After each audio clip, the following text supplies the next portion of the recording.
General elections were held in Myanmar on 8 November 2020.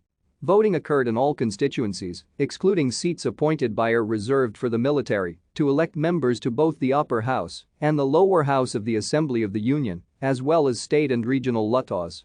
Ethnic affairs ministers were also elected by their designated electorates on the same day, although only select ethnic minorities in particular states and regions were entitled to vote for them.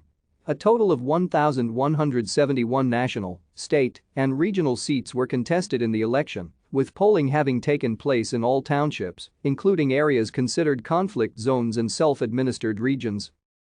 All offices elected by popular vote are contested under a first-past-the-post system, in which a candidate needs only a plurality of votes in a constituency to be elected. All candidates must be citizens of Myanmar. 1/4 of seats in both houses of the Assembly of the Union and 1/3 of seats in state and regional legislatures are reserved for the military under the 2008 Constitution, and 3 ministries of the national government formed following the election must be headed by a military appointee. Thank you for watching. Like and subscribe if you would like to view more of our videos. Have a nice day.